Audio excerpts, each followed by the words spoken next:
Okay, so hello, uranium friends, checking in on CCJ. So that last video, I think it was January 4th, January 5th, something like that, uh, where I talked about how I was taking a bullish swing entry down here into all this support area. Yeah, lo and behold, I did. We've had some discussions. I think I got a piece at like 42.36. I think I got another piece somewhere in here, like the 42.70s or something to that effect. So, yeah, I did. I did take some trims. I did cut some of it out in this area here.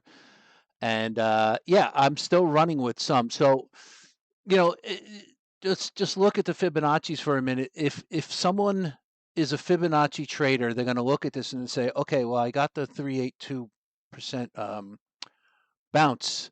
What am I looking at for a target? So, with Fibonacci extensions, wherever it bounces, could end up being the next resistance. That's kind of how they roll.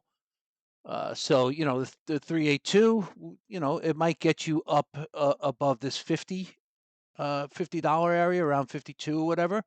I'm targeting at this point for the remainder. I am targeting right around $50 on my for my next trim.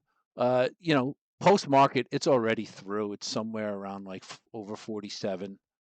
So it's through all of these recent highs that we saw in December. So, the resistance now is waning as far as levels are concerned. So on the monthly here, we're kind of through all of this stuff. So your next resistance is going to end up here right around $50, right? So this is probably going to be the next area where you could possibly see a pause. It wouldn't surprise me. It's going to be my sell target. I guess I'm front running myself, but whatever, it doesn't matter. CCJ, plenty of liquidity.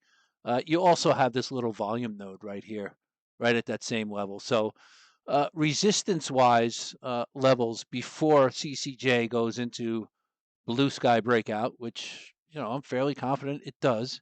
I don't know if it does it this exact time, but we'll see.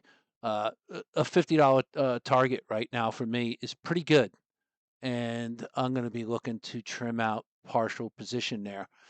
I hold physical. I hold some calls, and that's about it. I admittedly I'm light on CCJ, but I am making it more of a trader these days than anything else. So I am always in position. I will day trade it.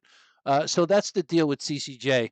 I'm going to be looking to add. So where's my next target for adding? So here I come to the hourly chart. Let me just look at the 4-hour chart for a second.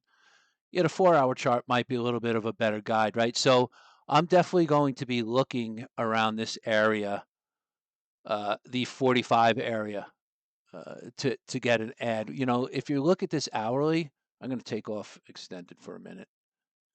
You look at this hourly, we haven't really had any true solid hourly consolidation. So, to see it create another pivot because it's running hot. Look at the RSI, it's running hot, and you know, it doesn't stay up here long.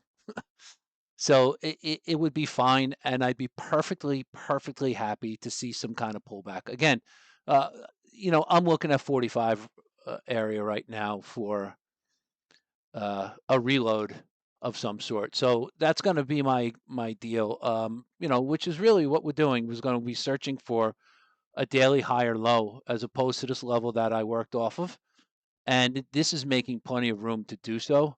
So what's going to mark the possibility of the daily high or low? Well, it's going to be an hourly oversold bounce. So does it get there? I don't know. My guess is that oversold conditions will be front run. So I'm kind of looking at the 45 area for a little bit of a scale, and that's where I stand with CCJ. Just following up on the last video, that trade has gone extremely, extremely well. There was nothing predictive about that trade. It was all about a lot of confluence of support here and a level to work off of. So if I was wrong, it was going to be cheap to be wrong. So that's kind of why I took it, and I'd take those plays anytime. All right. So good luck. Enjoy. ASX is on a ripper right now. So Friday over here in North America should be good, and then we got a long weekend to stew about it and look at corgis memes and whatnot. Okay, so over and out.